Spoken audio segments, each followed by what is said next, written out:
Bien, mesdames et messieurs, bienvenue. Je suis impressionné par le nombre de participants réunis ce soir et je félicite les organisateurs de cette manifestation, Olivier Champagne et Fadela Palmer, qui président la société Lunalogique, une société dont nous avons fait la connaissance dans le cadre du pôle de compétitivité finance-innovation, qui développe aujourd'hui son action dans plusieurs domaines, et notamment l'accompagnement, le développement de jeunes entreprises dans le secteur financier, pour essayer à la fois de les aider dans leur démarche de création et de développement d'entreprises, de leur apporter des financements quand elles en ont besoin, y compris à travers les canaux de financement public, et de mettre en valeur également le savoir-faire de ces sociétés. Je disais à l'instant à Olivier Dubois, qui me parlera dans la première table ronde, que nous revenons d'une mission dans les pays du Golfe, qui a eu lieu il y a 15 jours avec le gouverneur de la Banque de France, et où nous avons eu l'occasion d'échanger avec un ensemble d'interlocuteurs à Qatar, à Bahreïn, à Dubaï et à Abu Dhabi, qui reconnaissent que peut-être la place de Paris a aujourd'hui quelques messages à donner positifs dans le cadre de cette crise financière. Et nous sommes revenus de là avec la signature d'un accord de coopération entre Europlace et Dubai Financial Center, et des projets de même nature avec Qatar et Abu Dhabi. J'ai été frappé de voir que ces pays sont très intéressés de développer également les contacts avec les PME financières et les acteurs de la finance en Europe, y compris et malgré le contexte de la crise actuelle. Ces sujets les intéressent et la place de Paris les intéresse. Alors nous sommes là pour parler de la gestion alternative. Vous savez que la gestion d'actifs en général est considérée comme l'un des pôles de force de la place de Paris. La poursuite, le développement de ces activités dans cette industrie, notamment sur le segment de l'épargne longue, est l'une des priorités de notre action stratégique dans le cadre du plan d'action qui a été approuvé par le Conseil de Paris Europlace au mois de décembre et ensuite soumis au Haut Comité de place, présidé par Madame Christine Lagarde, qui a décidé d'en faire la feuille de route de la place de Paris pour l'année 2009. Dans nos axes d'action, et sous le thème général des leçons à tirer de la crise financière et de la nécessité de restaurer la confiance dans les marchés financiers, nous avons fixé un certain nombre de priorités stratégiques et parmi elles, naturellement, poursuivre et développer notre pôle de gestion dans des conditions de meilleure transparence et de plus grande confiance entre l'industrie et ses investisseurs. Les difficultés de la gestion alternative au travers de la crise financière constituent par conséquent une préoccupation importante. Nous avons vu que depuis le début des années 2000, la gestion alternative a constitué une branche importante de développement des activités avec la création d'instruments innovants et à forte croissance. L'encours de la gestion alternative s'élevait, je crois, à plus de 2000 milliards de dollars avant la crise. Je note que les derniers documents américains n'ont d'ailleurs pas encore modifié ce chiffre, mais il va probablement être largement touché par les événements en cours. La place de Paris, qui est venue plus tardivement à cette activité, a connu une croissance forte, mais elle est également impactée par cette crise. La baisse des encours dans l'industrie de la gestion alternative est aujourd'hui un peu plus forte encore que celui de la gestion collective, compte tenu des événements actuels.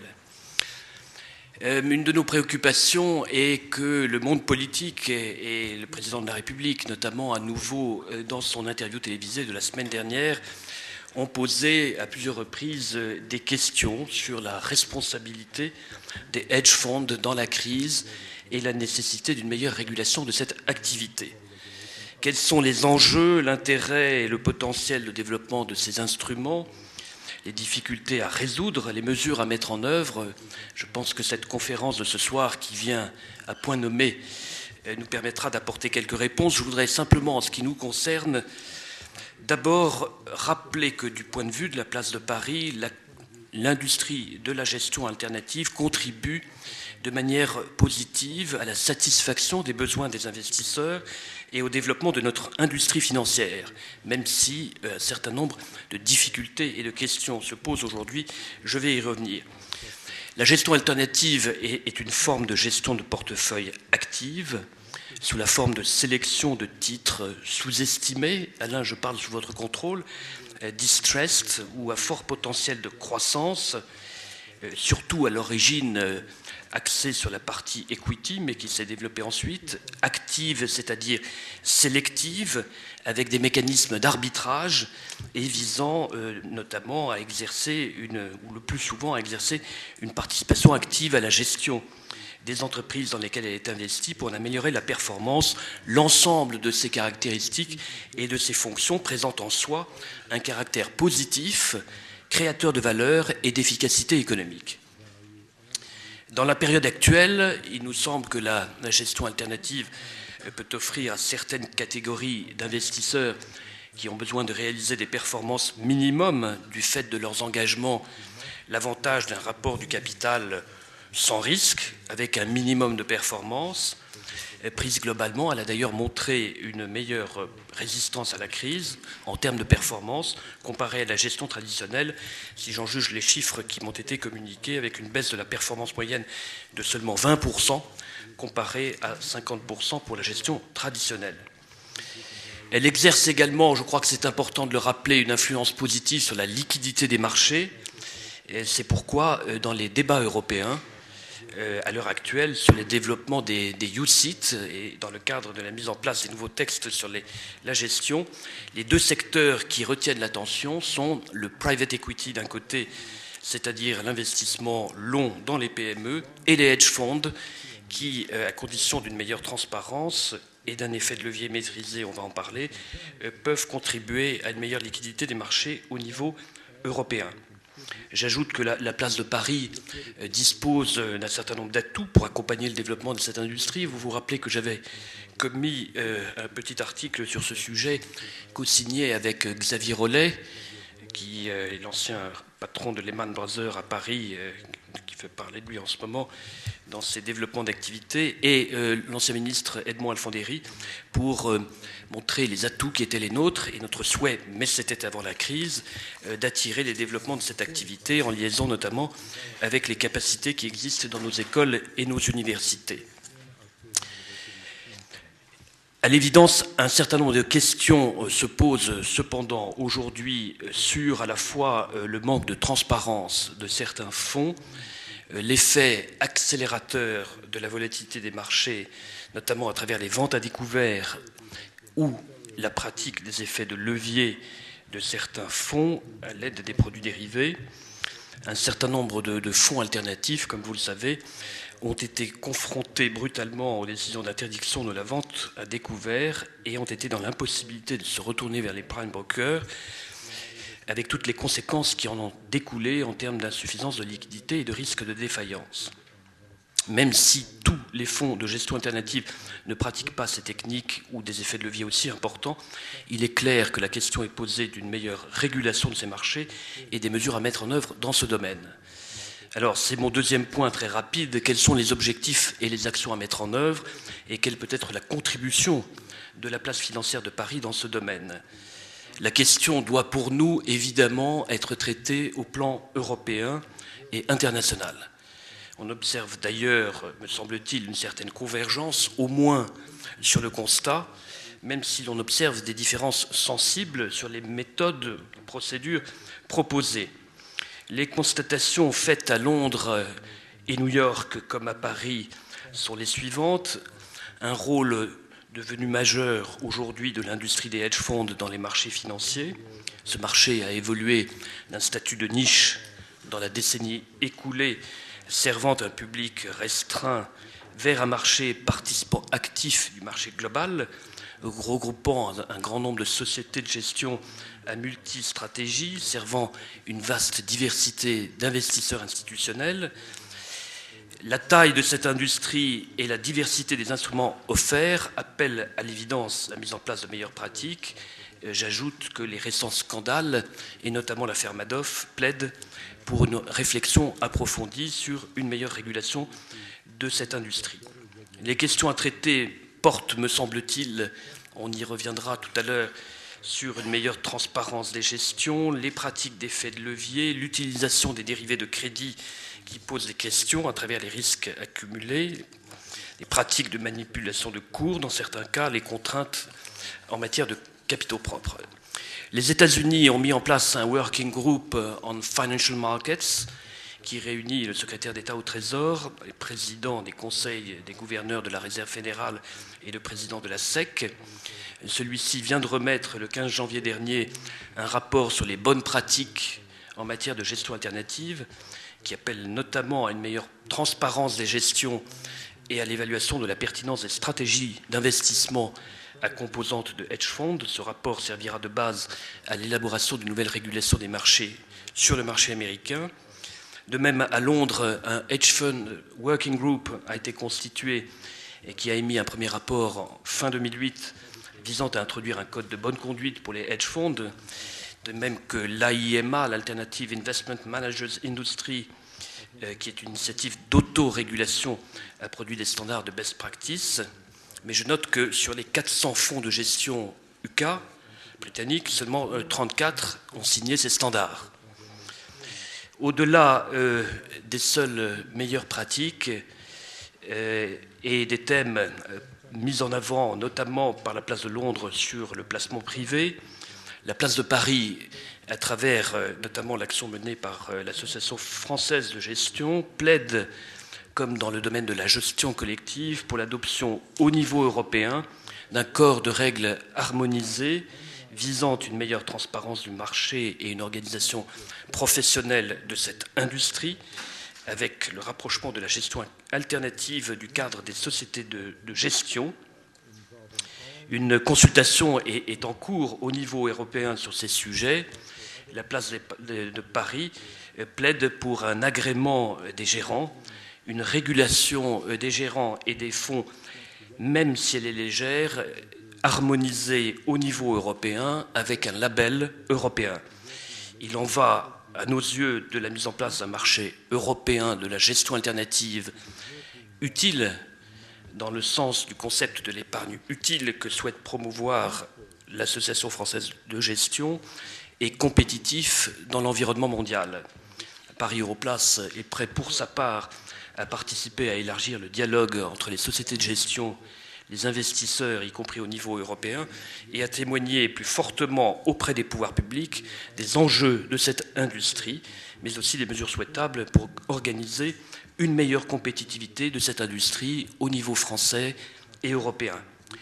Pour conclure, je dirais qu'il ne fait pas de doute que la crise financière actuelle va reconfigurer les conditions de développement de cette industrie. Il me paraît vital, essentiel de saisir le contexte de cette crise pour nous permettre de faire des propositions pour améliorer la transparence et la compétitivité de cette industrie, de manière à faire en sorte que ce marché de la gestion alternative, jusqu'à présent concentré pour les 2/3 aux États-Unis, se développe de manière plus forte en Europe. Arnaud, merci pour cet exposé qui met tout l'enjeu de la gestion alternative en perspective. Merci d'avoir accepté de participer à cet événement et de nous apporter la réflexion de la place de Paris avec donc ces espérances aussi de développement avec une coordination d'un marché européen. Je souhaiterais, avant d'entamer la première table ronde et de vous présenter nos invités, vous indiquer avec quel bonheur on vous retrouve aussi nombreux ce soir, malgré quelques intempéries qui frappent la capitale depuis quelques jours.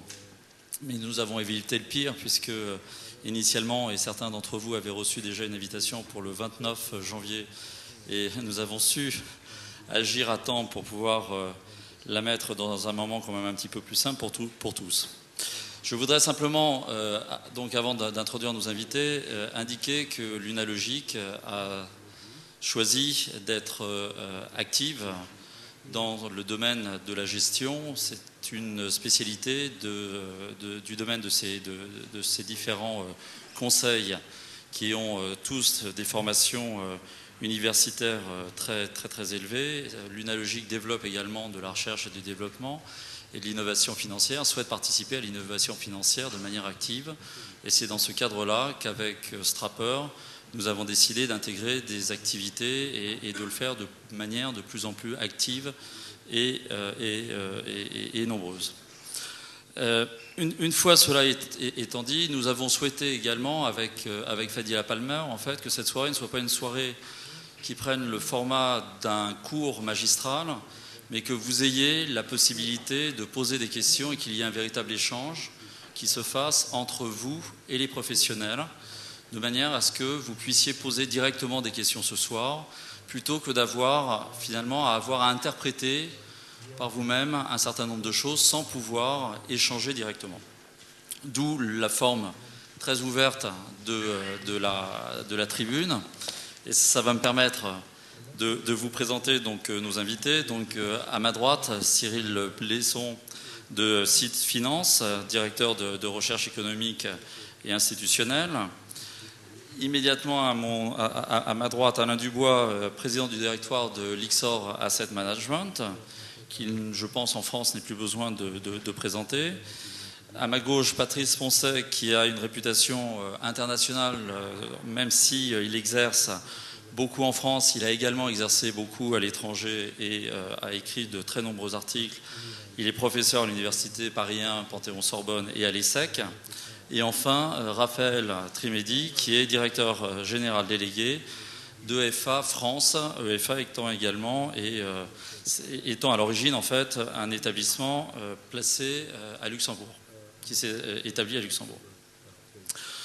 Concernant les thèmes de ce soir, la première partie, nous avons bien évidemment, je crois qu'il était difficile de passer au-delà, nous allons aborder la crise, on va essayer de le faire de manière un petit peu originale, avec des points de vue qui peut-être sont un peu différents. On ne va pas forcément révolutionner tout ce soir, ce n'est pas l'objectif. Nous n'avons pas non plus l'objectif de pointer du doigt et d'accuser, de mettre en accusation quiconque, mais plutôt de bien comprendre finalement un certain nombre de phénomènes, d'essayer de voir ensemble quelles solutions nous pouvons trouver, sachant que la gestion alternative, pour petite anecdote, quand j'ai commencé à travailler sur la gestion alternative en 1990, donc il y a seulement 19 ans, je ne pensais pas que ce soir nous serions amenés à réenvisager peut-être une réorganisation de ce type de gestion. Quand on avait commencé à travailler avec des amis qui sont d'ailleurs dans la salle, je les ai reconnus, nous avions envisagé ce type de produit et d'investissement comme de la diversification. Et il me semble, il y aurait déjà une première peut-être correction à envisager pour la traduction, c'est-à-dire que je suis toujours très gêné de lire en traduction de hedge funds en français fonds spéculatifs. Je pense que c'est quelque chose qu'il faudrait corriger car toutes les stratégies, et Arnaud l'a précisé tout à l'heure, n'ont pas les mêmes objectifs, ne reposent pas sur les mêmes techniques, ne reposent pas non plus sur les mêmes objectifs de gestion et de risque et de couple risque-rendement. Je ne vais pas être plus long et je vais tout de suite passer la parole à Cyril Blesson. Alors quelques mots sur Cyril. Cyril est directeur de la recherche économique et institutionnelle de Site Finance depuis octobre 2008. Il a débuté sa carrière en 1995 chez Morgan Stanley comme économiste senior au sein de l'équipe Zone Euro, classée numéro 1 dans Institutional Investors Poll en 1999. En 2000, il a rejoint le BIP, où il a dirigé pendant 8 ans la conjoncture économique et les travaux de l'Observatoire permanent des marchés de l'épargne. En 2004, il a fondé le club de prospective des investisseurs institutionnels en partenariat avec l'AF2I. Enfin, il est enseignant associé à l'Université Paris-Dauphine en magistère, banque, finance, assurance. Juste une toute petite précision, comme nous avons une traduction simultanée, il n'est pas possible pour les traducteurs de traduire simultanément plusieurs voix. Donc si vous souhaitez vous exprimer, et on souhaite que ce soit le plus interactif possible, n'hésitez pas à lever la main de manière à ce qu'on puisse vous apporter le plus vite possible un micro pour que les traducteurs puissent prendre le relais. Je vous remercie. Cyril.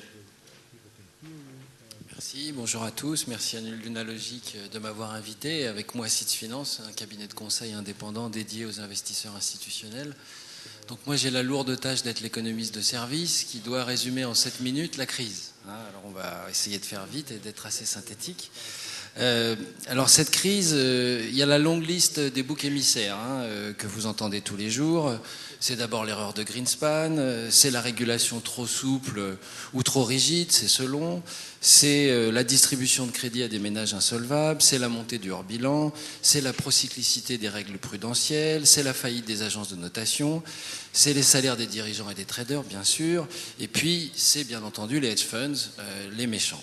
Alors, pour commencer, en tant que macroéconomiste, je voudrais juste rappeler que, selon moi, le problème n'est pas microéconomique, il est aussi et surtout macroéconomique et résulte de l'absence de gouvernance de l'économie mondiale, avec une récurrence de crises plus ou moins aiguë depuis 20 ans et des déséquilibres de balance courante que nombre d'économistes n'ont cessé de dénoncer et qui finissent par mordre. Et tout d'un coup, on s'aperçoit qu'un pays ne peut pas vivre à crédit indéfiniment, en tous les cas, ne peut pas vivre à crédit en finançant des ménages insolvables. Alors, sortir de la crise, bien sûr, c'est ce qui nous inquiète tous. À l'avenir, je pense que pour sortir de la crise, d'abord, la coordination des politiques économiques au niveau mondial est absolument essentielle. Par exemple, quand on critique les relances par la consommation, qui sont discutables certes, mais ne sont pas totalement idiotes, il suffirait de les coordonner au niveau international. Et pour l'instant, on voit bien que en fait, ces critiques signalent l'absence de coordination des politiques économiques. Et puis, bien sûr, l'autre challenge est absolument majeur, qui est celui qui pèse sur nos économies vieillissantes, c'est des politiques économiques qui permettent un décollage des gains de productivité qui nous ont tant manqué depuis longtemps, et donc des politiques économiques qui vont insister sur la R&D, sur l'économie de l'innovation, sur dynamiser les gains de productivité. Je me répète, mais c'est important. Alors maintenant, l'implication pour l'investissement en portefeuille de tout ça. D'abord, une chose est maintenant claire, l'asymétrie d'information est au cœur du financement de l'économie. Et nous allons maintenant probablement rentrer, même si les primes de risque qu'on vit actuellement sont absolument stratosphériques, dans un environnement de remontée durable des primes de risque et avec elle de la baisse des effets de levier. Or, cette baisse des effets de levier va avoir une implication sur les fameux return on equity à 15%. Forcément, on ne peut pas exiger des rendements sur capital aussi élevés avec moins d'effets de levier. Ensuite, cette crise, c'est probablement pour l'ensemble des économies développées, on verra pour les économies émergentes si elles ne peuvent pas être un relais de croissance, mais en tous les cas, une croissance potentielle à baisser parce que l'investissement est impacté, alors même que nos économies approchent de la phase de baisse de leur population active. Donc on retombe sur cette contrainte démographique qui ne cesse de mordre. Ensuite, et c'est souvent un point méconnu, mais cette grande phase de montée de l'effet de levier depuis 20 ans s'est accompagnée d'une croissance économique au final beaucoup moins volatile que par le passé, parce que chaque baisse de revenus des ménages ou difficultés économiques était compensée par un recours accru au crédit. Si l'effet de levier est durablement impacté, alors nous serons dans un environnement de croissance économique plus volatile, et je pense que ce n'est pas sans implication pour l'investissement. Ensuite, on peut poser une question. Allons-nous vers des banques centrales un peu plus alertes aux bulles de prix d'actifs ? Espérons-le, car on a vu que ça avait quand même des implications majeures. Enfin, pour le retour de l'inflation, qui est craint beaucoup, j'ai du mal à le concevoir en Europe à moyen terme. On a vécu quand même un coup de la désinflation après le choc des matières premières du milieu des années 70, qui a été très douloureux à vivre en termes de chômage, etc.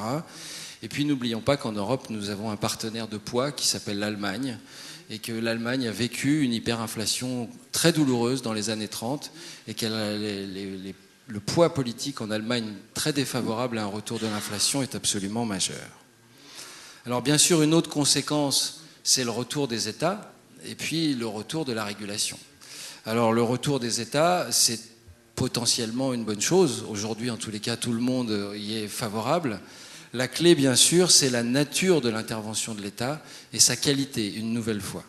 L'investissement public, bien sûr, pour compenser la baisse de l'investissement privé, mais pas n'importe quel investissement public. N'allons pas, comme au Japon, construire des routes qui ne mènent nulle part, je caricature, ou des ponts qui ne servent à rien. Il faut un investissement public qui favorise la R&D, qui favorise l'innovation, qui permette de dynamiser les gains de productivité. Attention à ne pas se focaliser uniquement sur la quantité de dette, ne pas oublier que ce qui nous a pénalisé récemment, c'est de ne pas regarder la qualité de la dette. Et c'est bien sûr absolument essentiel.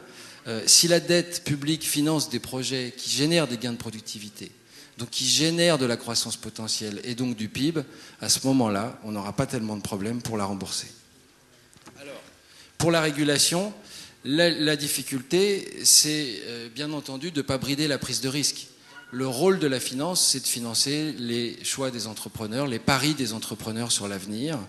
Et la fonction du secteur financier est par nature risquée, notamment lorsque vous allez financer des PME, de l'innovation, etc.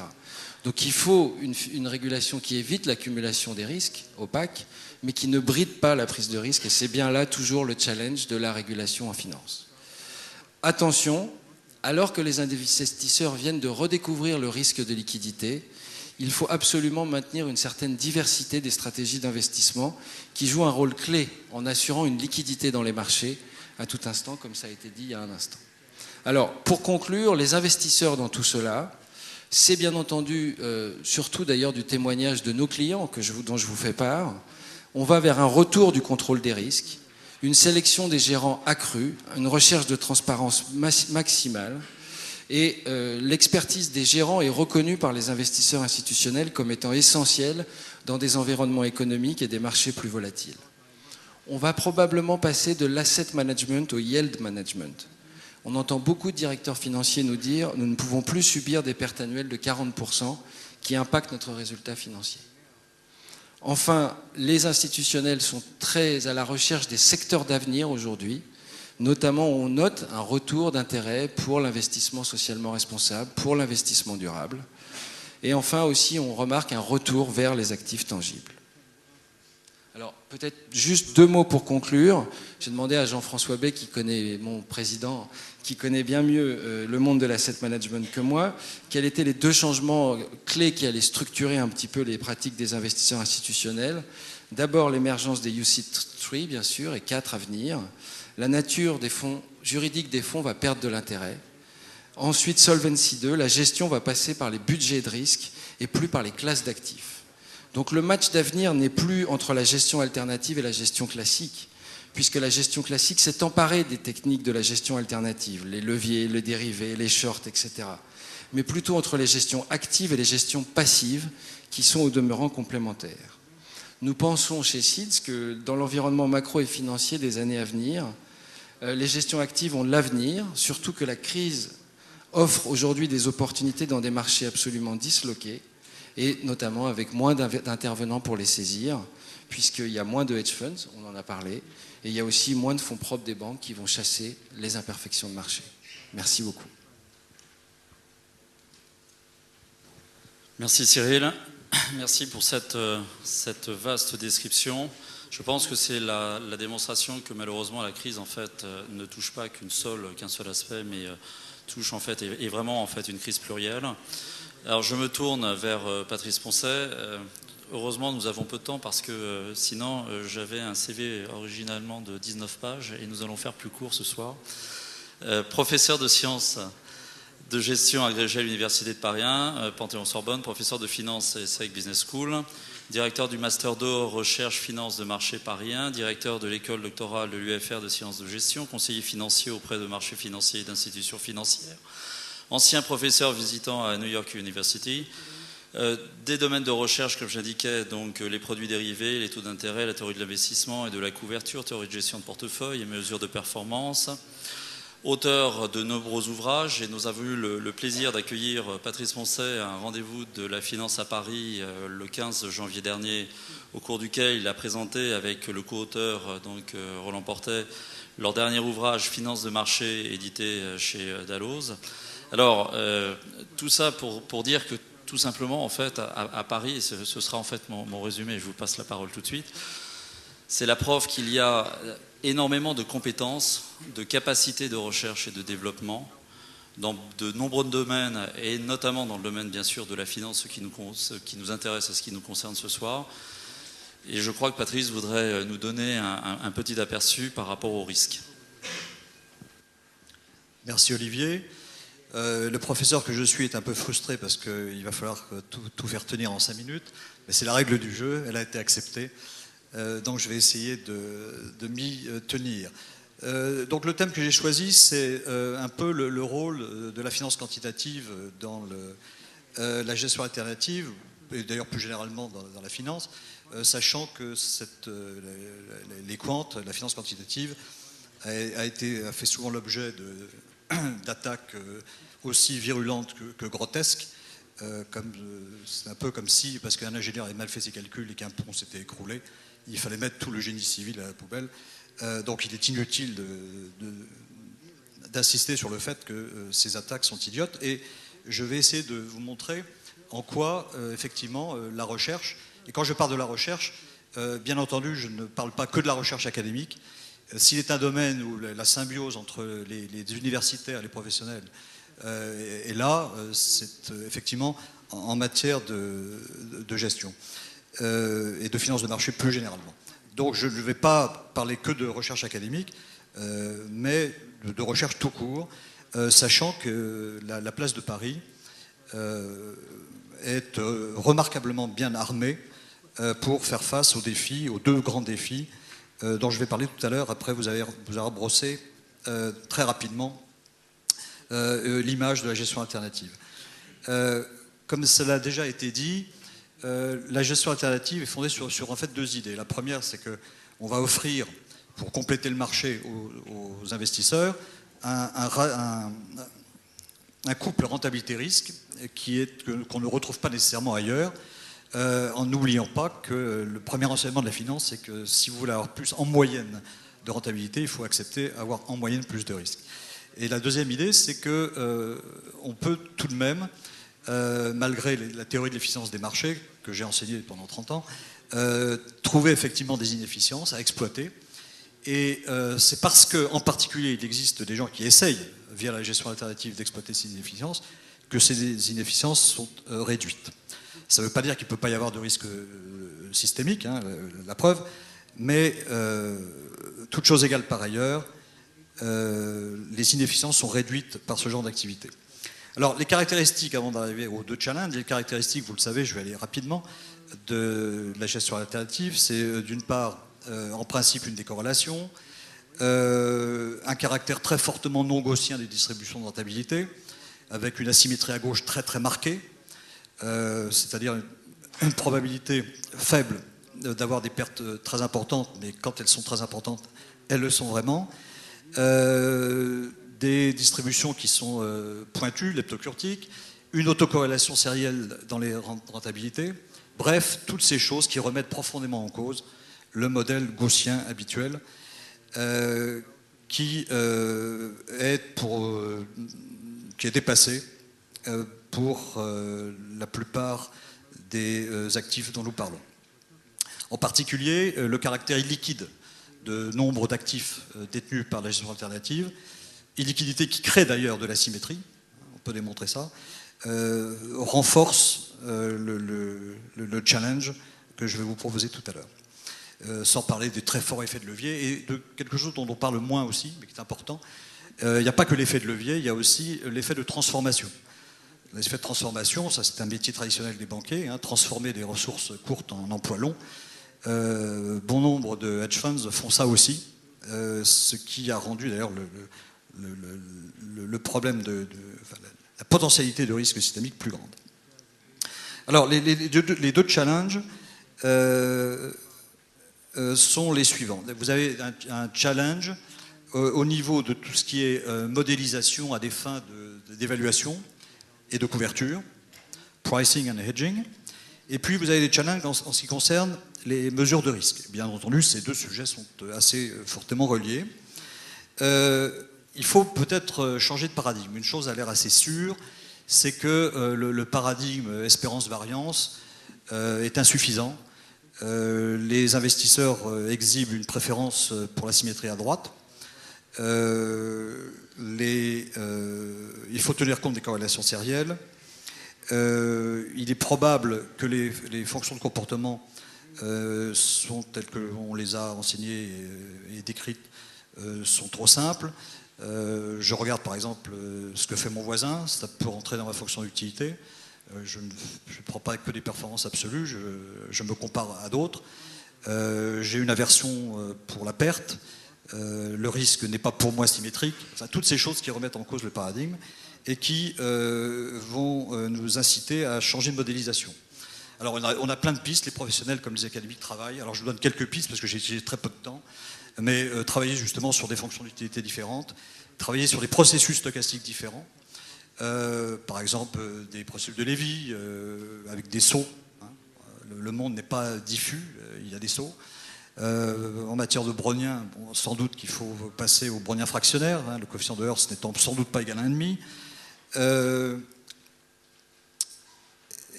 Modéliser le risque de liquidité, qui est essentiellement un risque qui s'apprécie de façon dynamique, d'où la difficulté de modélisation.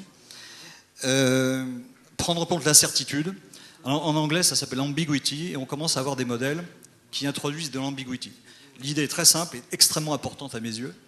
C'est que bon, je conçois un modèle, ou j'utilise un modèle, mais je ne suis pas naïf au point de croire que mon modèle, il est robuste. En fait, il n'est probablement pas robuste, mais je vais tenir compte du fait qu'il n'est pas robuste, alors que j'aime les choses robustes, toutes choses égales par ailleurs. Essayer de prendre en compte le fait que j'ai une ambiguïté sur mon modèle, il n'est pas robuste, pour modifier mon allocation stratégique.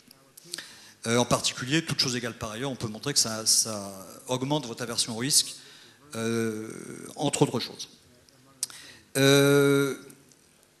Utiliser plus de moments que les deux premiers, troisième, quatrième moment, utiliser des moments conditionnels. Là, je rejoins mon ami macroéconomiste. On peut sans doute améliorer les choses en prenant des modèles dits conditionnels. Conditionnels à quoi? Eh bien, à l'observation de variables macroéconomiques. Par exemple, je peux regarder l'amplitude de la gamme des taux, le taux de dividende moyen, le taux de défaut moyen. Et ça peut avoir un caractère de conditionnement, par exemple des bêtas, qui fait que je vais avoir un modèle et d'évaluation et d'estimation de risque plus performant. Au passage, certains aspects de ce que j'ai décrit ont une nature mathématique évoluée, voire très sophistiquée, mais c'est sans doute aussi le prix qu'on doit payer. On peut pas. J'ai été très choqué plusieurs fois par le fait que la même personne rejetait le modèle gaussien comme trop simple et en même temps refusait de faire des maths. Si on refuse le modèle gaussien, il faut bien passer à des maths plus difficiles. Donc c'est un peu contradictoire tout ça. Donc il faut accepter ça et je pense que la place de Paris est bien armée pour le faire. La deuxième dimension, c'est la mesure de risque, ou des performances si vous voulez, mais à condition de comprendre le mot performance dans ces deux dimensions, pas simplement rentabilité, mais aussi risque. Et bon, là, vous savez tous toutes les insuffisances traditionnelles des mesures à la Sharpe, Janssen et compagnie. Mais même les mesures qui font apparaître un risque asymétrique, je ne sais pas, Sortino, Kalman, ce que vous voulez, ces mesures-là sont devenues insuffisantes. Et je crois qu'il faut abandonner l'idée, qui est d'ailleurs inhérente à la VaR, mesure de risque que je conteste très fortement, que je trouve extrêmement dangereuse. Il faut abandonner, me semble-t-il, et on commence à le faire, abandonner l'idée qu'il peut y avoir une mesure de risque unique. Les mesures de risque doivent être multiples, parce que les composantes du risque sont multiples. Et tout ceci est extraordinairement complexe. Donc je crois qu'on fait des progrès dans ce domaine, et là encore, ça exige en général un effort sur la quantification, sur la mathématification des choses, qui est relativement importante. Pour conclure, parce que le temps passe et que Olivier va me taper sur les doigts, légitimement, je pense que la gestion alternative,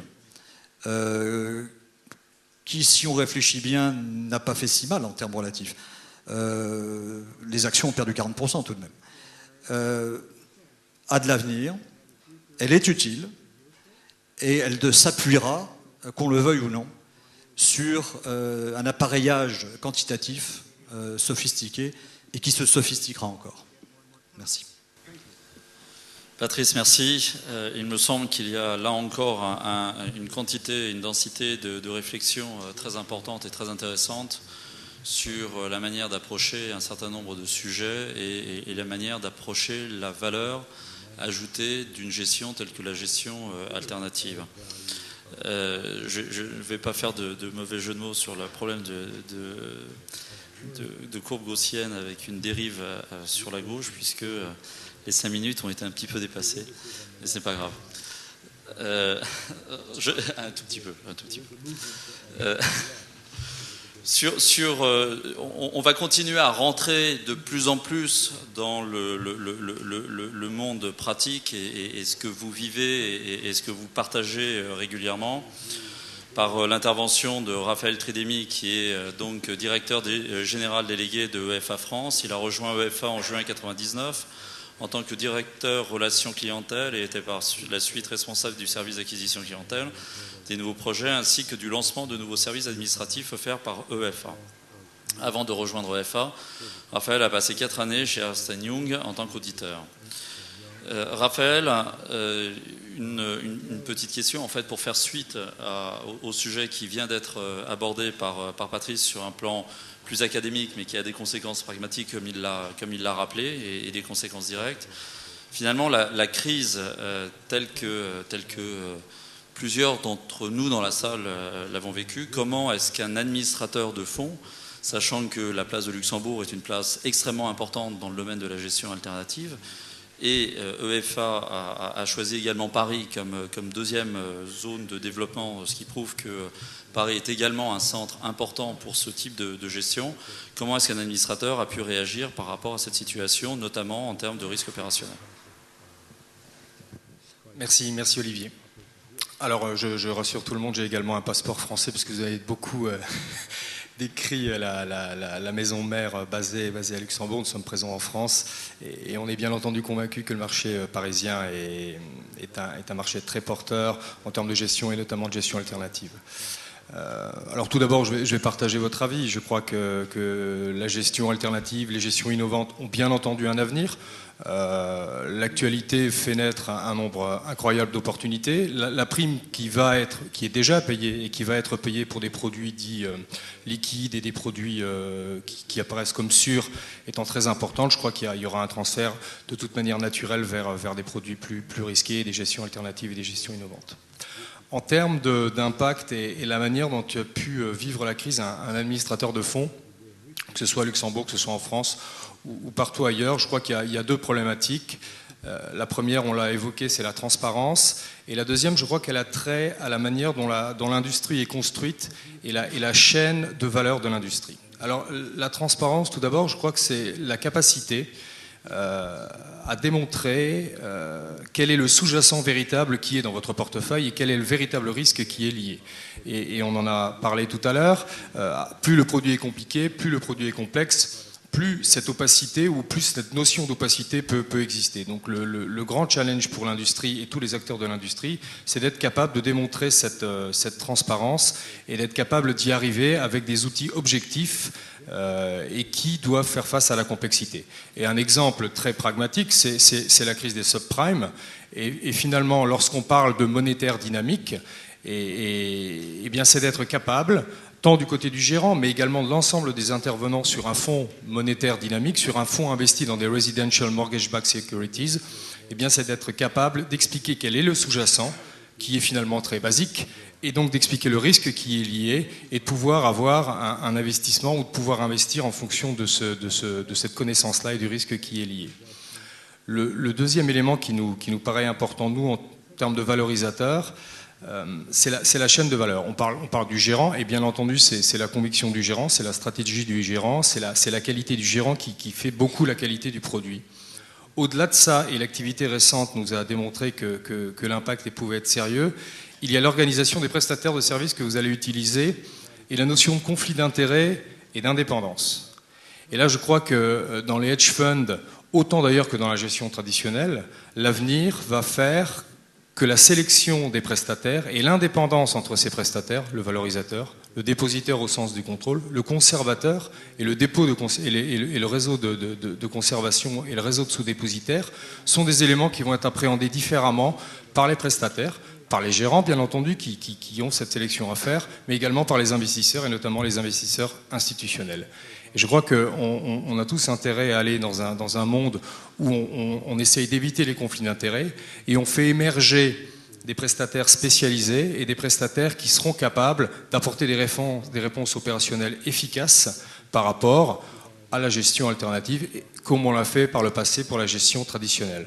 Alors il y a probablement un impact qui sera un impact qui viendra du cadre réglementaire, qui viendra également on l'espère, d'une directive européenne qui va tenir compte de cette gestion alternative et qui va l'apparenter comme un outil de gestion à part entière et qui va dresser un certain nombre de critères. Mais je crois que dès aujourd'hui, dans la manière que nous avons tous d'agir en tant qu'investisseurs ou en tant que prestataires, il y a cette notion d'indépendance, cette sélection des prestataires qui me paraît très importante pour arriver à redonner finalement une confiance dans le marché et dans les prestataires du marché. Merci. Je me tourne maintenant vers Alain Dubois. Je ne suis pas certain qu'il soit nécessaire vraiment de vous présenter, mais je vais quand même le faire. Par correction, Alain Dubois est président du directoire de Lyxor Asset Management depuis 2003. Avant d'occuper cette position, M. Dubois était membre du directoire responsable du business développement chez Lyxor Asset Management. Il a occupé diverses fonctions avant d'intégrer Lyxor. Il était notamment directeur produit structuré chez Lazare Frères et compagnie, senior structureur chez Commerzbank. Il a également travaillé pour le compte du ministère des Finances, puisqu'il a été élève de l'École nationale d'administration et élève de l'École polytechnique. Il est également diplômé de droit à l'Université de Paris. Alors c'est pas tant pour le diplôme de droit à l'Université de Paris, bien sûr, que l'on va vous interroger aujourd'hui, mais c'est plutôt sur votre expérience et surtout, je pense, le modèle que vous avez développé finalement chez Lyxor, qui a fonctionné et continue de bien fonctionner, et donc le principe de la plateforme. Si vous pouviez nous faire partager votre expérience et les perspectives que cela peut apporter dans la crise actuelle. Merci. Tout d'abord, bonsoir. Je pense que la meilleure façon de décrire ce qu'on fait en matière de gestion alternative, c'est de partir de notre création. On a été créé en 1998, et c'est assez intéressant de revenir un peu sur le passé, puisque c'était juste après l'affaire LTCM. Donc déjà une affaire qui agitait pas mal, qui faisait beaucoup écrire et beaucoup parler. Et on a été créé à cette époque parce que Société Générale voulait acheter des hedge funds, et la direction des risques du groupe Société Générale trouvait que c'était beaucoup trop risqué. Parce que les hedge funds, on retrouve un peu les problématiques qu'on a aujourd'hui, puisque finalement les hedge funds n'étaient pas réglementés, les hedge funds étaient des boîtes noires, les hedge funds avaient des valorisations dont on ne pouvait pas être sûr, une liquidité très incertaine. Et donc la plateforme Lyxor de gestion alternative a été créée pour répondre à toutes ces critiques. Et le principe, il est simple, plutôt que d'investir dans des hedge funds, on demande aux gérants les plus réputés dans le monde en matière de hedge fund, de venir gérer par délégation des hedge funds de Lyxor. Donc ils gèrent par délégation, mais ce sont nos fonds à nous.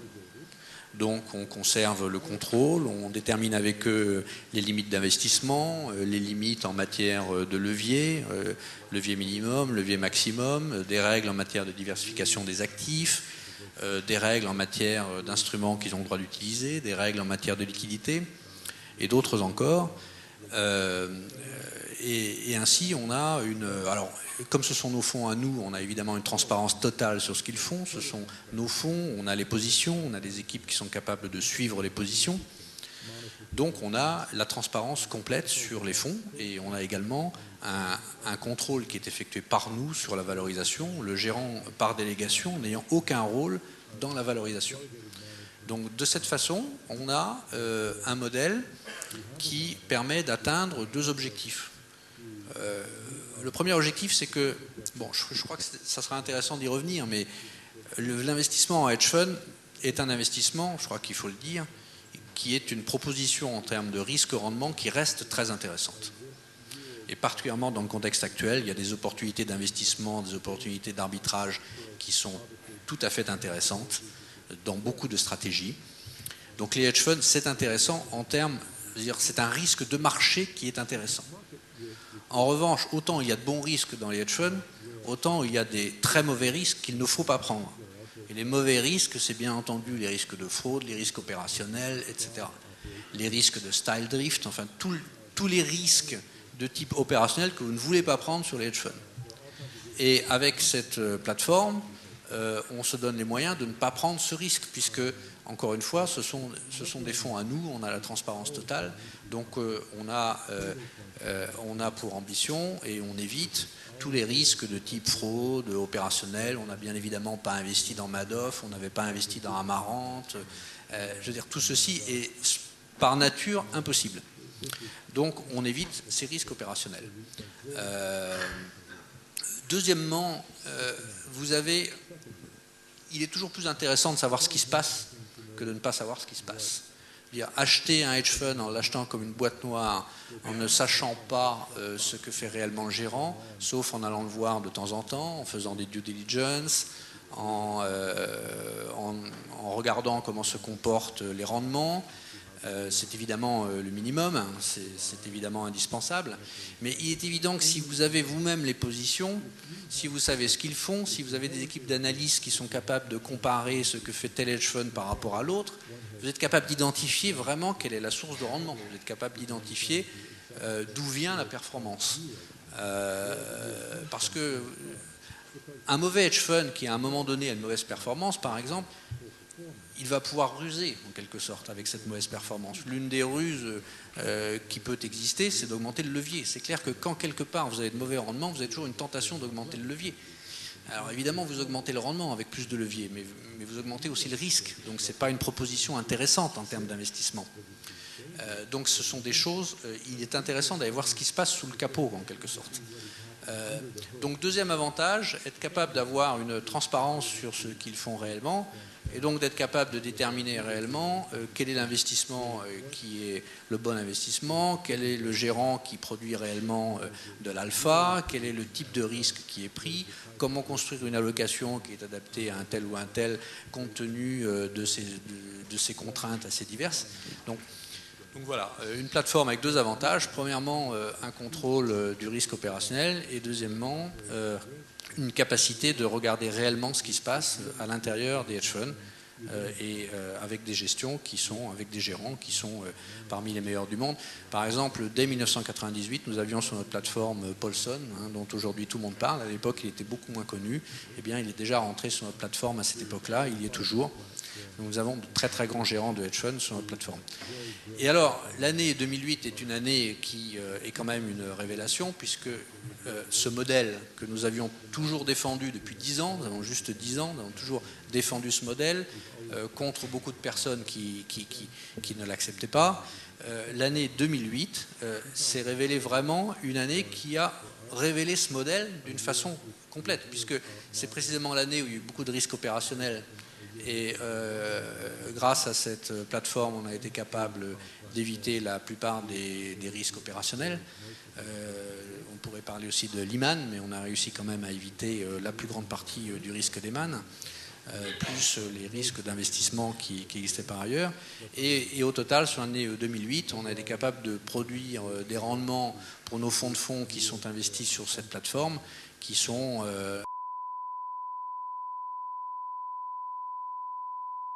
contexte actuel et par rapport à ce qui s'est passé en 2008 est une performance assez exceptionnelle.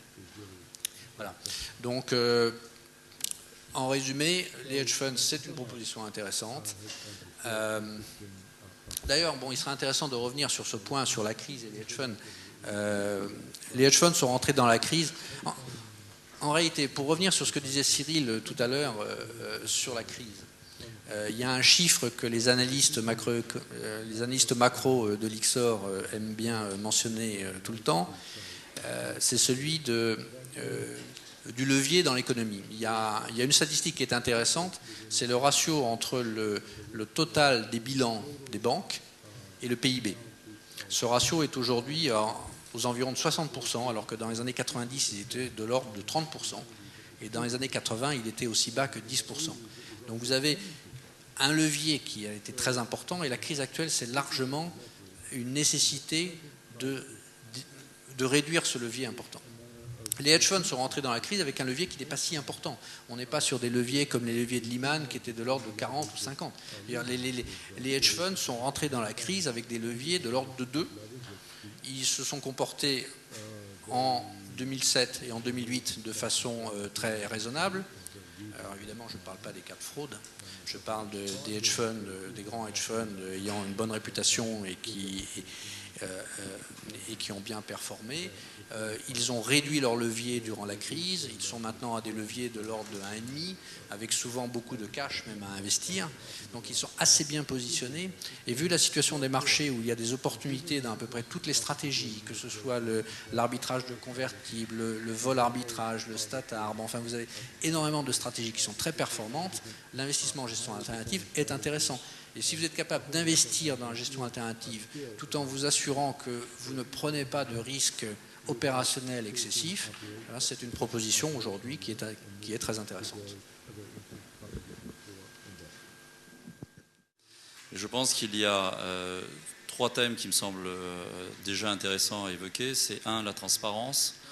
2, le due diligence, c'est-à-dire l'audit, le contrôle des process et des procédures mises en place par les gérants et les intermédiaires qu'ils utilisent. Et puis le 3e point, donc cette capacité des gestions à pouvoir continuer à produire selon des modèles éventuellement à redéfinir, comme l'a exprimé tout à l'heure d'ailleurs Patrice, en s'appuyant sur des nouvelles. Alors les mathématiques, je ne sais pas si on les change, mais en tout cas on peut les faire évoluer et on peut en changer les modes d'application. Et donc j'aurais voulu avoir votre point de vue par rapport à ces 3 sujets. Finalement, qu'est-ce qui vous semble... Alors, l'effet de levier d'ailleurs que vous avez évoqué, j'ai même des données en fait encore plus faibles sur l'effet de levier, puisque certains disent que l'effet de levier côté gestion alternative serait même descendu à 1,4 au cours de l'année 2008. C'est-à-dire qu'on est encore un peu plus bas que ce que vous donneriez. Ça dépend en fait bien sûr du périmètre qui est observé dans ce domaine-là, puisqu'il y a une grande diversité comme on le disait tout à l'heure. Donc qui voudrait parmi vous aborder, soit doit revenir sur l'aspect transparence, risque ou...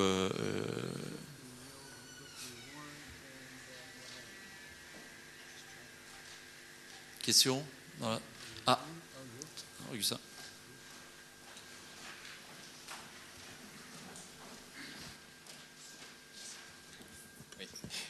Bonjour, une question pour Monsieur Trimédi. En fait, j'ai insisté sur un mot qui me paraît fort important dans le débat de ce soir, c'est l'indépendance. L'indépendance entre tous les acteurs, régulateurs, contrôleurs. D'après vous, Monsieur Trimédi, quelles sont les places financières qui aujourd'hui prônent davantage, parce que visiblement, c'est ça le problème pour un investisseur institutionnel, c'est qu'on se rend compte qu'on a plein de juridictions différentes, on se rend compte qu'il y a des règles qui ne sont pas faciles à comprendre dans chaque pays. Quelles sont d'après vous les places financières qui sont les plus, en avance sur ces concepts d'indépendance et de régulation? Parce que forcément, on n'arrivera pas à avancer davantage s'il n'y a pas davantage de sécurité pour l'investisseur et d'indépendance par rapport aux régulateurs et aux contrôleurs. C'est très difficile de répondre à la question en parlant de la place, justement. Prenez l'affaire Madoff. Une réponse simple qui aurait pu éviter l'affaire Madoff, c'est de dire le gestionnaire, en l'occurrence Bernard Madoff, ne dépose pas ses titres chez Bernard Madoff Securities.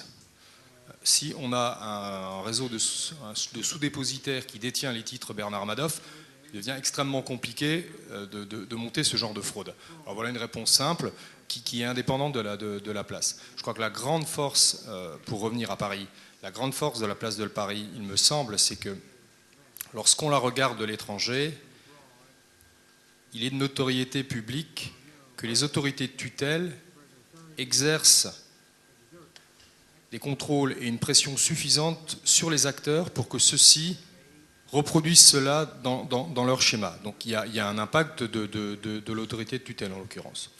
Maintenant, encore une fois, tout est tellement interdépendant qu'il est très difficile de donner un bon point à une place plutôt qu'à une autre. Et en même temps, est-ce que parce qu'un acteur d'une place a fauté, que la place est mauvaise ? Je crois que ce dont on a besoin, c'est effectivement de progresser sur la manière dont on voit le métier, parce que l'industrie n'est pas encore mature, on l'a vu, et qu'il convient de mettre des règles en place. Alors c'est toujours très dangereux de dire de mettre des règles en place, parce que généralement on ne touche pas à celles qui existent et on en rajoute une couche. Et 10 ans plus tard, parce qu'on a couru après un risque qui existait, on se rend compte qu'on n'a pas répondu au risque prochain qui va arriver. Donc c'est très difficile. Mais je crois que si on part de la notion de transparence et si on part de la notion de conflit d'intérêts et qu'on adresse ces deux réponses, pas seulement de manière réglementaire, mais tous à notre manière, en tant qu'investisseur, en tant que prestataire, en tant que gérant, eh bien je crois qu'on adresse déjà la majorité des risques auxquels on doit faire face. Vous parliez de boîte noire tout à l'heure. Je ne crois pas que n'importe quel investisseur au monde investisse dans une boîte noire, il investit dans une performance qu'on lui a promise. Après, il faut mettre en place les outils justement pour mesurer la qualité de l'offre. Et elle est indépendante, je crois, de la place. Arnaud ?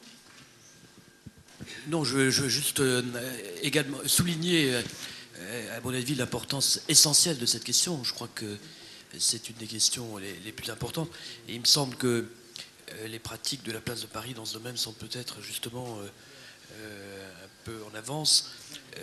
La question de l'indépendance du dépositaire, la question de la transparence sur les données de la conservation sont des éléments absolument essentiels, surtout dans la crise actuelle. Je crois que l'affaire qu'on a suffisamment citée, Madoff, témoigne justement des risques auxquels on s'expose quand on ne pratique pas cette séparation et cette indépendance des fonctions. Je crois qu'elle est une des composantes essentielles de la manière dont l'industrie de la gestion doit fonctionner. Je pense que pour nous, c'est l'une des priorités importantes pour consolider la compétitivité d'une place financière et européenne. Et je crois qu'il y a encore d'ailleurs des progrès à faire dans ce domaine. Pardon. Oui, non, je suis tout à fait convaincu que l'indépendance, c'est effectivement très important. L'indépendance du dépositaire, l'indépendance du commissaire aux comptes, ça, c'est la base. Mais ça ne va pas quand même vous exonérer, ça ne va pas vous conduire à éviter tous les risques opérationnels. Par exemple, je ne sais pas d'ailleurs, je me souviens plus si Amarante avait un administrateur indépendant, mais vous pouvez avoir un hedge fund qui est un administrateur indépendant, ça ne va pas l'empêcher éventuellement d'avoir une concentration de ses risques très forte sur quelque chose, ou d'avoir un levier excessif à un moment donné, ou au contraire, vous imaginez que vous payez des commissions importantes à un hedge fund pour vous apporter un rendement dans telle stratégie, et en réalité, à un instant donné, il est simplement investi en cash. Ce sont des situations qui peuvent arriver aussi. Donc vous allez éviter une partie des risques, une partie importante des risques, mais nous, depuis le début, on a pensé qu'il fallait aller encore plus loin que ça, et avoir non seulement ça, mais avoir aussi en quelque sorte un deuxième gérant. C'est-à-dire en disant, il y a un gérant qui gère, qui suit le fonds, et un gérant par délégation qui gère les positions du fonds. Vous avez le gérant de hedge fund qui est gérant par délégation, avec un gérant qui suit ce qu'il fait, qui analyse ce qu'il fait, et qui est complètement indépendant du hedge fund qui gère par délégation. Ça a été notre modèle, parce que là, du coup, vous allez encore beaucoup plus loin, vous avez vraiment tout ce qu'il fait, quoi. Vous avez tout ce qu'il fait par un acteur complètement indépendant, et qui est capable de le regarder avec un œil complètement indépendant. Une autre question ? Oui, bonsoir. La question, c'est deux questions. Une question pour Monsieur Poncet. Vous parliez de revenir à différentes mesures du risque, en vous écartant par exemple sur les fonds de taux de la VaR, évidemment. Est-ce que vous revenez sur des mesures du risque très traditionnelles comme le delta, le gamma ou des volatilités historiques pondérées, ou est-ce que vous pensez à autre chose et quels sont vos axes de recherche ? Et deuxième question pour Monsieur Blesson. Vous avez dit que les secteurs d'avenir, donc qu'elle est porteur, c'était l'innovation, la R&D et donc les PME qui sont rattachés. Mais comme ces secteurs-là aujourd'hui n'ont pas accès à la liquidité des marchés, ils ne vont pas être tout de suite performants. Donc comment vous conseillez aux hedge funds, là plutôt côté equity, cette fois-ci, de se positionner? Bon, en ce qui concerne la première question, vous avez mentionné des lettres grecques, donc de quelque part vous pensiez aux options, et c'est bien parce que justement dans la plupart des portefeuilles qui ne sont pas des portefeuilles classiques, un des gros problèmes c'est précisément l'absence de linéarité, de très forte non-linéarité qu'il faut mesurer et détecter. Donc ça veut dire qu'on ne peut pas avoir recours à des mesures traditionnelles. Je pense que l'avenir, c'est d'aller dans des modèles où on exhibe des facteurs communs, sachant qu'il y a certains facteurs communs qu'on a largement ignorés, surtout qui sont devenus mondiaux, hein, l'immobilier, ce genre de choses. Isoler ces facteurs communs et essayer de mesurer l'exposition non linéaire à ces facteurs communs. Et par exemple, on peut essayer de faire, une fois qu'on a donné les attributs d'une gestion alternative, parce qu'elles sont effectivement relativement toutes différentes, donc on peut essayer de les caractériser, on leur donne des attributs, et après on essaie de voir comment ces attributs matchent ou expliquent la performance compte tenu de ces non-linéarités. Donc le challenge, c'est ça, c'est que la finance est très profondément linéaire, parce que si on n'a pas de linéarité, par exemple la valeur d'un portefeuille, c'est la valeur de ses constituantes avec un signe moins pour le passif, ce genre de choses. Mais d'un autre côté, la covariance est un opérateur linéaire. Mais d'un autre côté, l'exposition au risque à cause justement des prises de position qui rendent les distributions très très asymétriques ou très très sensibles à cause des leviers au sens strict ou des leviers dus à la transformation, ces non-linéarités dans les expositions aux facteurs de risque, c'est ça qu'il faut mesurer. Et je crois qu'on va beaucoup vers ça, quoi.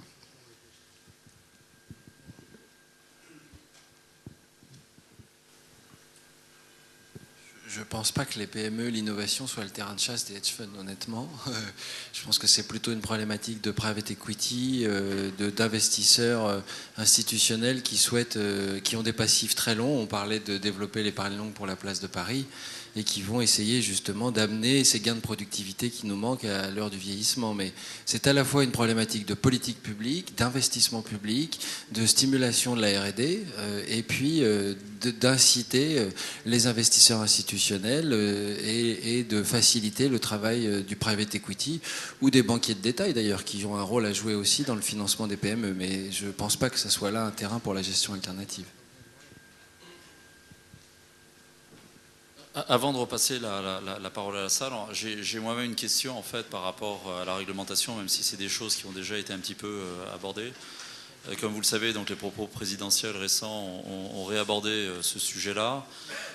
Quel est selon vous, en tant que professionnel, par rapport à ce thème-là, est-ce que c'est un défaut de réglementation? Est-ce que c'est une réglementation qui n'était pas adaptée aux besoins, en fait, alors, quand on dit les besoins, c'est un terme toujours un peu compliqué à avoir parce que ça recouvre plein de choses, mais je dirais à la nécessité d'organisation de cette profession. Est-ce que c'est la nature même de cette gestion qui est en cause?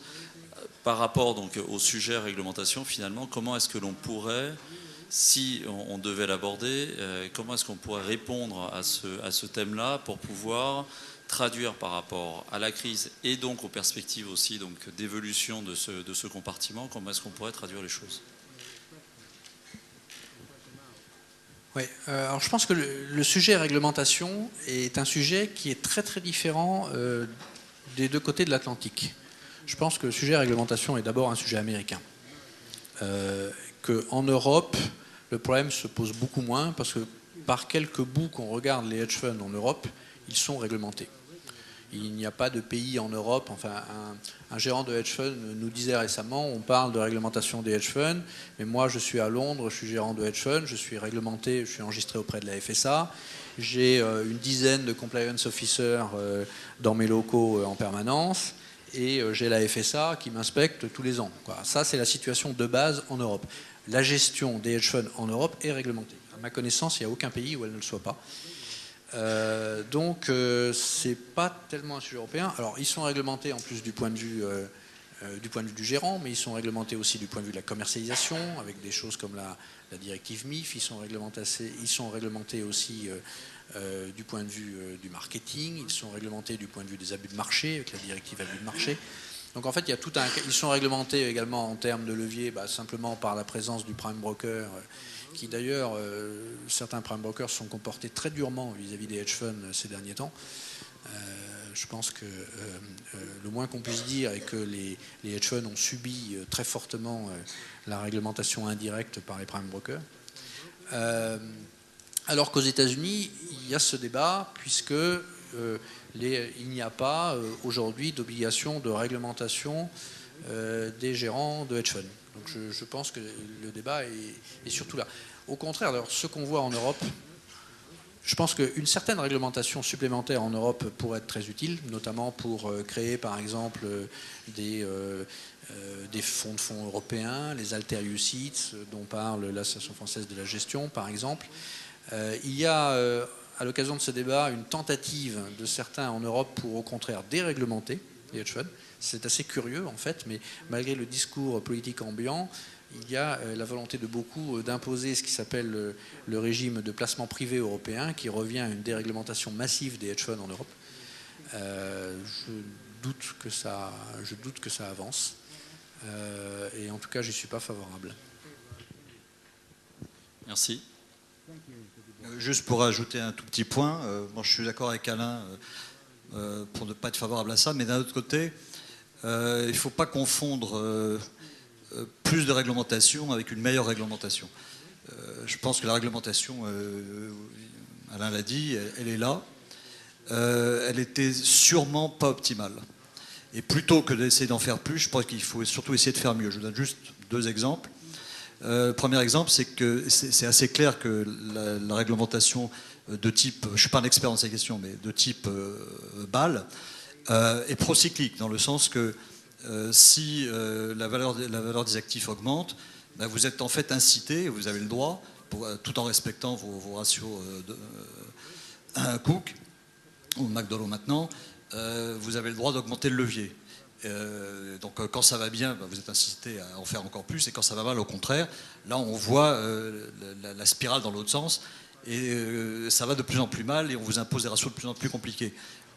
Autre chose qui est liée à ça aussi, c'est le mark-to-market, ou le fait que de la fuite de la liquidité, vous ne connaissez pas les prix, à la limite le prix c'est 0, donc ça incite toute une spirale négative qui font que ça complique le problème des banques. Alors évidemment on peut se marquer au modèle, mais c'est mieux que mettre de 0, se marquer au modèle plutôt qu'au marché, mais même comme ça on peut montrer que c'est quand même plutôt procyclique, quoi. Donc c'est une question sûrement extrêmement difficile, je donne de leçons à personne, je n'ai évidemment pas les réponses, j'ai même pas vraiment pensé suffisamment à la question sans doute, mais je pense que mon gut feel, a priori, c'est une meilleure réglementation plutôt que plus de réglementation.